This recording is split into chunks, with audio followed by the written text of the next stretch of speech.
Hey everyone, hope you're doing great on this Monday. We got meteorologist Zach Gilday. Zach, you've been tracking the system all weekend, haven't you? Yeah, sure have. Very powerful system. Not a good setup for those potential severe storms. Got a really big warm sector. Then you got this dry line cold front passing through. Not a good setup for these.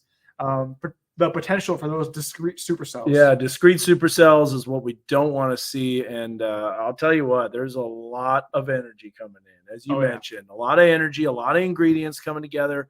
Are there things that can weaken the storm? Yes, absolutely. But it looks like things are definitely coming to fruition here. It's looking like a very rare setup. Yeah.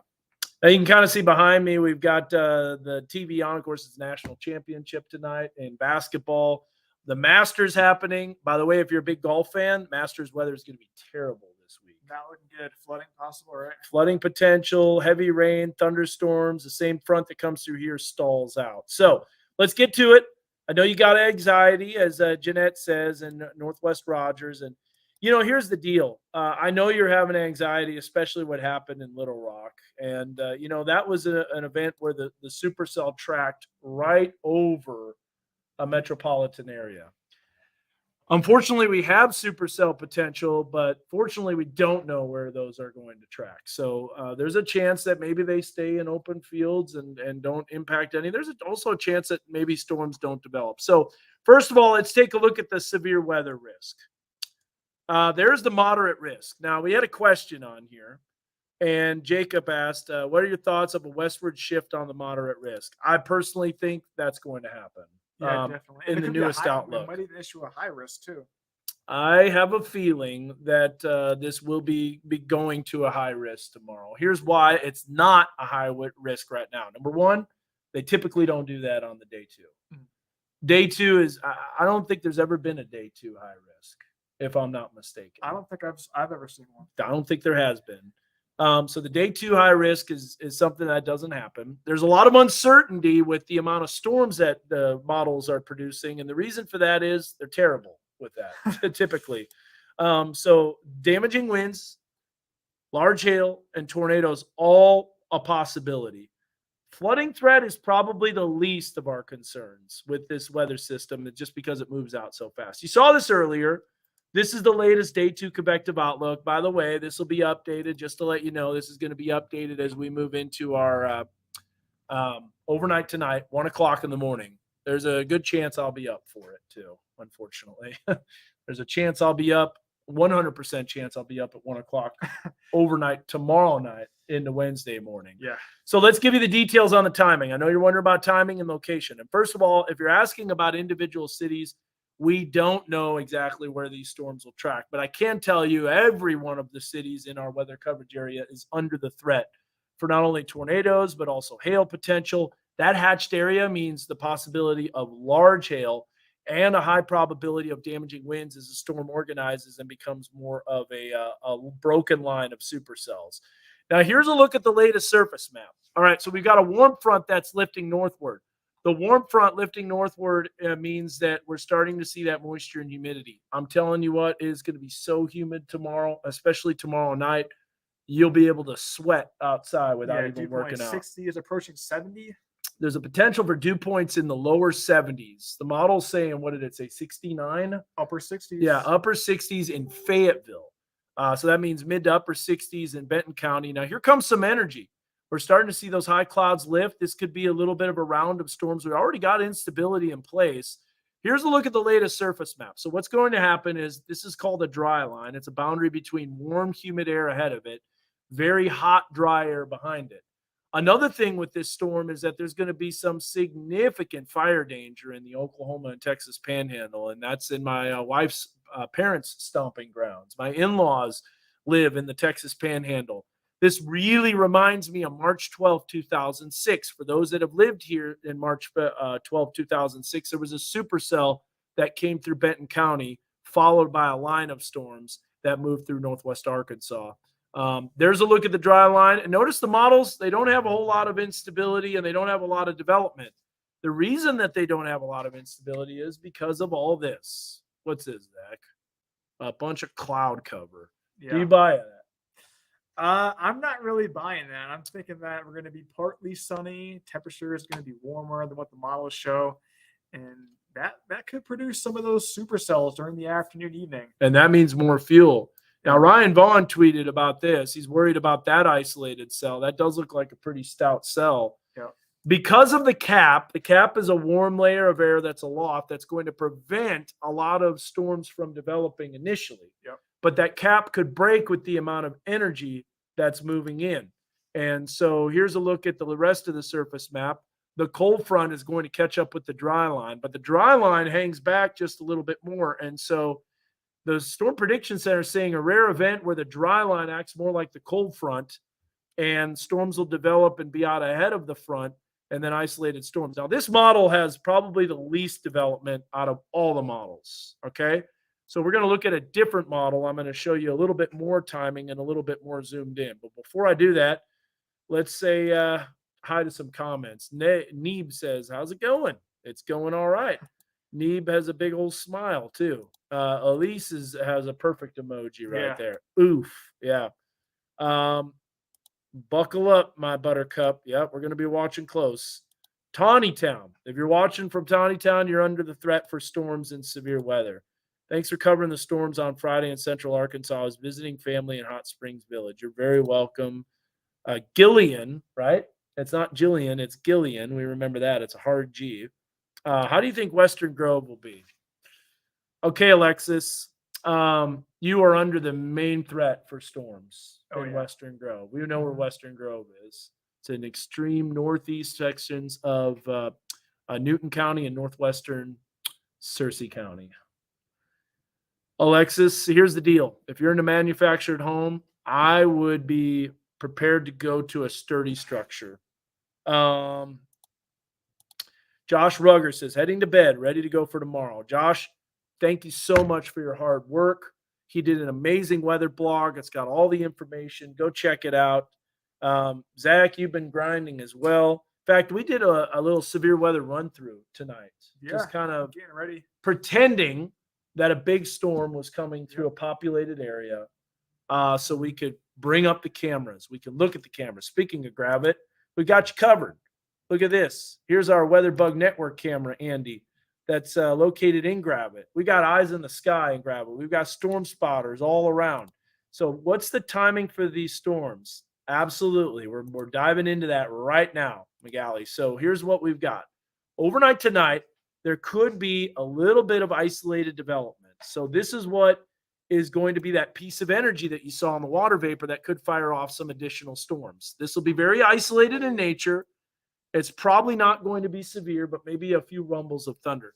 Now, Zach, you said something kind of interesting to me that leading up to a big event, what typically happens? Yeah, usually that morning you get some storms, and sometimes those could be strong to potentially severe.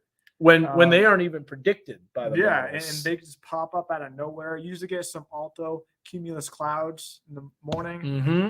I bet you we see those. Yeah, bet you we should wake up partly cloudy, seeing some alto cues. So alto cumulus clouds are essentially mid-level clouds. They represent mid-level instability, and it as a precursor, a sign of thunderstorm development. Yeah. So he actually taught me that. Hopefully we don't see that. Sky. Now, I have a feeling we will. So here's a look at that again in the early morning hours. That's not exactly what we're super concerned with. But as we move into our Tuesday night, this is where we're going to see a little bit of isolated development take place. This is Tuesday evening into our early Wednesday.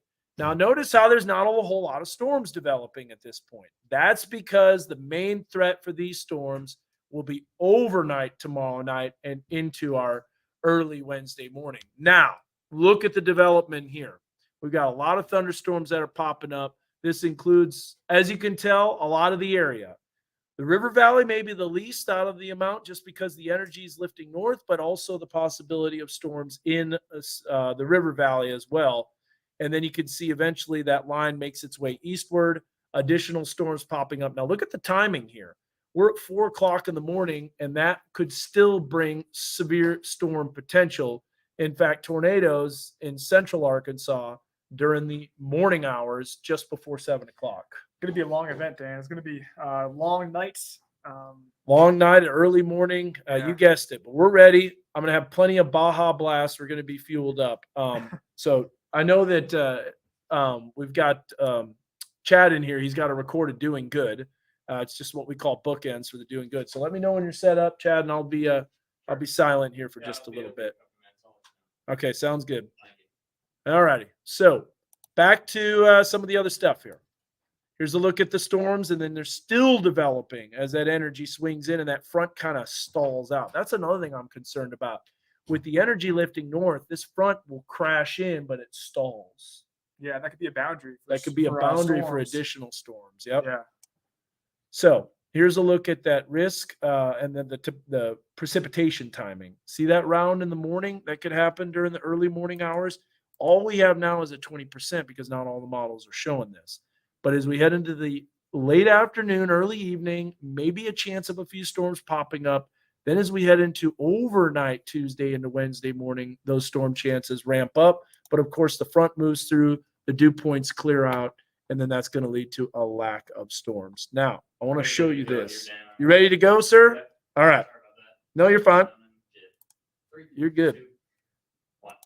Being a teenager has its challenges stuck between childhood and adulthood. Teen Action and Sports Center is looking to address this age group's specific needs. Tag in 3, 2, 1. There are a lot of ways to get involved, from mentoring teens to providing donations. To learn more, go to our website, fox24news.tv. Chad Muir, Fox 24 News. So he's going to do KNWA now. So just stand by here. He's recording something in the studio.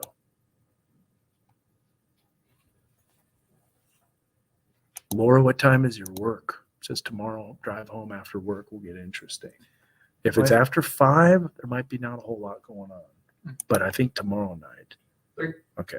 2, 1.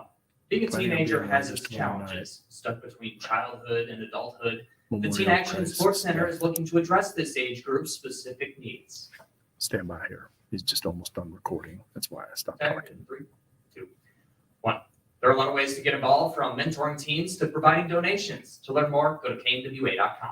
Chad Muir, KNWA, Northwest Arkansas News. All right. And that's a wrap. One and done. Brandon Davis is very concerned for tomorrow. So let me show you this here. We've got to show you some parameters. Now, we've shown this before, right? You've seen this before if you've watched Facebook Live. This is the significant tornado parameter. And already overnight and into the morning, it's starting to show some isolated storm development potential. That's that moisture that's surging in. Are there going to be storms tonight? Small chance. It's a small chance. Notice how that dies off. That dies off because the energy moves out and there's no more lift. Now watch what happens tomorrow. There's the moisture and the instability starting to return. You can see the dew points climbing. Now watch these colors. You see the scale at the top of your screen. As we go into the overnight hours, that low-level jet will start to kick in. And that, folks, is maxed out. Yeah, there's no white on that scale. There's no white on the scale. We're off the scale. I don't think that you needed to put the scale that high. Have you ever seen an area that high? I've never seen that. No. And that's what the concern is that in the early morning hours, what the models are showing, along with thunderstorm development, this is maxed out on the tornado potential. Now, sometimes we say the critical angles aren't lining up and there's not a lot of storm activity that's going to be moving in favorable motion. Tornadic critical angles are going to be very favorable tomorrow, according to the soundings, which, by the way, we'll dive into more detail after the 10 o'clock. We're going to geek out like mad before the system moves in after the 10 o'clock and show you a bunch, because that's the time to start educating you on all this stuff. Yell County is in the bullseye. Yeah, Yell County is, absolutely. And you can also see, now we don't include Yell County in our weather coverage area. And the reason for that is because it's not in our DMA. Notice how the front sweeps out and then the instability kind of drops off and then the significant tornado parameter drops. Look at that, though. Now, you might be going, well, that's just one model, right? Let's see what the EHI is. Now, I've seen this before, but I haven't seen it this high. Let's see what it does. I haven't even seen. What is it going to do? Is it just going to be solid red? It kind of drops off a little bit after the line comes through. Yeah. So that's, it's always a possibility that the front comes through, things kind of weaken, die off. Let's go to this here. Let's see. This is a little bit of a wider view. There's the parameters. And so the GFS is too fast. No, it's still got it. I mean, those colors are pretty bright. Yeah, I'll tell you what, last night that European model had that dark red corridor right up through Northwest Arkansas. Yeah. So, Quinn, if you're watching from Bella Vista, you're under the threat for storms as well. Hello from Centerton. Yeah, Cole, if you were 2006, this, by the way, is the top analog for this system. Absolutely, Jeremy, we know. Over at Colby Ward's watching and talking about the setup. Charles Peak, dude, I really appreciated your message too. Basically, Charles Peak's message was, here's the deal. If you live in a manufactured home or you live in a mobile home, please find an alternate source for shelter tomorrow night. Tornadoes, even the weaker tornadoes, can totally level and destroy mobile homes. And unfortunately, that's where most of the fatalities occur. Yeah. And Charles said it. Yeah, I know it's easier said than done to get to safety and go to a substantial structure, but maybe stay at a friend's house that has a sturdy structure or a tornado shelter. These are the kind of events that don't happen very often in this area. Yeah, and it's going to be at night, so usually people are home at that time. That is, yeah, absolutely. Will I be out reporting? So here's the deal, Amanda. We'll be working the storms tomorrow night. If there's significant damage, like let's say, God forbid, something happens like Little Rock. But if that happens, I'll be out there at the damage. We all will. Huge uptrend in precip from the models as expected. Absolutely. I'm in Springdale, so maybe I can go to bed early and wake up around midnight and stay up the rest of the time. Hopefully. Now, I want to show you something else real quick, and then we got to shut this down. But I want to show you real quick the Texas Tech model. As you know, we talk about it all the time, the Texas Tech modeling. This is out 28 hours, so it only goes to 22Z. I'm going to share my screen. This is the last thing we'll do tonight. And we got a lot of other comments on here. Phone on loud for notifications tomorrow night. And not just phone on loud. You want to have multiple sources for notifications. Wow, there's a lot of comments on here. Yes, if you live in a top apartment, you want to get either on the ground floor, in the bathroom, interior wall, or go to someone else's house to be safe. I'm on the top of the apartment. If a tornado is tracking your way. All right, real quick, we got to show you this. That's only if a tornado is tracking your way, and you'll know ahead of time. We'll know where the supercells are and where they're developing. Now, we might not know where the tornado is touching down, but this is the Texas Tech WRF. We're going to go to the previous run because the current run doesn't go out far enough. And you're going to look at the reflectivity and updraft helicity tracks, and you're going to see maybe a little bit of isolated development. The models have that hinted. That is at 5 o'clock in the morning. Maybe a little bit of a rough go of it to start the morning for Josh. And then we've got this right here. Look at this. There's a supercell track coming through Benton County and Washington County. This, by the way, is 10 o'clock. So 10 o'clock at night into about midnight. And then you can see the line that develops behind it as well. Now, the line is a little less. I think that's going to be a little underdone. Look at that supercell track. And if we go to the updraft helicity on this, you will notice that it's got a track coming right through Benton and Washington County. That is, folks, a concern. Now, again, to reiterate, these storms are going to be isolated at first. So some people will get impacted, other people won't. So these are all things that we have to fine tune, and we're going to continue to watch it. We're going to continue to see what's going to happen. The latest model data will be out tonight, and we'll have that update on the newscast. Zach's doing 7 on KXNW. You can learn more about it there. I'll be doing the 9 and 10, and then we'll be doing a Facebook Live after the 10 o'clock. Yes, sir. See you guys. Thanks for watching. Appreciate it. We'll keep you safe. I promise. We'll get you through this. And we've got the technology to track it down to neighborhoods and city blocks. So keep it here with your weather authority. See you guys later. God bless.